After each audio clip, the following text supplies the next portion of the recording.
Let's go ahead and hit the home key on the keyboard so we can see what we have so far. I like to preview quite often, and I'm going to go ahead and drop this down to half so that it speeds up the playback a little bit.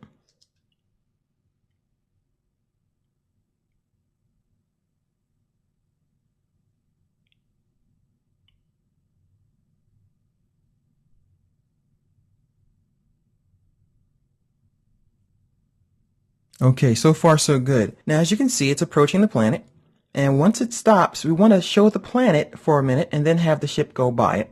So at this point, what we're going to do is we're going to grab the end of the saucer here and bring it to the current time indicator and move over to the next frame just to add the planet next. I'm also going to twirl all these guys close so far. We don't need to see all this, and we're going to grab the planet. And first of all, let's make sure the planet doesn't extend past this point either. So this is the planet on this layer. We're going to grab the tail and we're going to trim it. And as you can see, it's a really cool way to work. You can trim things just by simply doing some slip editing. We'll drag a new planet out and we'll keep this one pretty large, like so. And once again, I'm going to scrub just to make sure that I don't have things where they don't belong. So the planet shouldn't be here just yet. We'll go ahead and trim the head of the planet. And as you can see, we really have to just be careful when we're doing this to make sure elements only appear when they're supposed to. But it's very easy. So once again, I'm going to hit the space bar just to preview this. It's really the fastest way to work. Reduce the resolution and the size if you need to, and just watch what's happening and hear the playback in your head as the audio, and think about what's happening in the scene.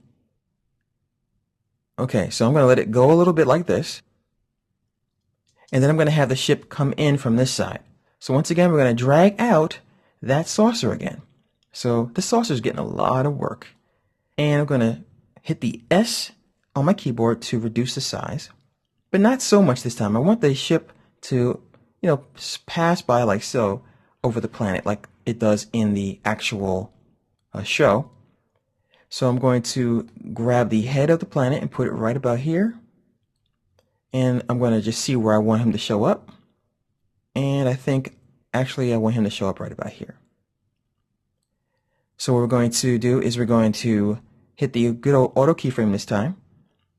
And we will move the ship over like so. Let him cross by.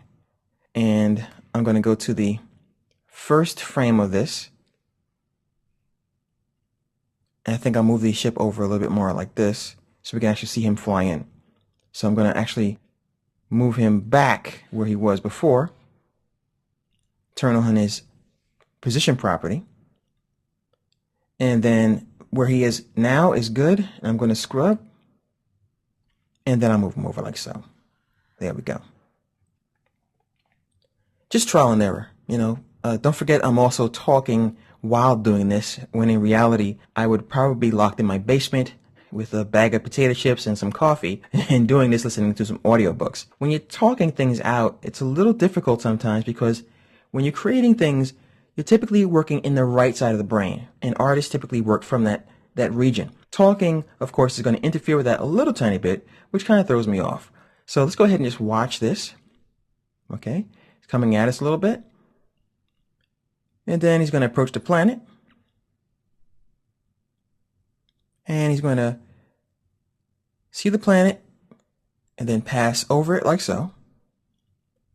Very cool. Now at this point, what I want to add is a fade. I want to fade this scene out. And then I want to go to the logo. So I'm going to once again twirl open what I don't need to be bothered with. And I'm also going to grab the tail of these guys and the tail of all this stuff here, except for the audio. And I'll keep the star field actually where it is. We're going to add a solid, and the solid is going to be what we have as our fade out. So let's go ahead and save at this point. If you haven't saved yet, please do me a favor. Just go to File, Save, and just call it whatever you like.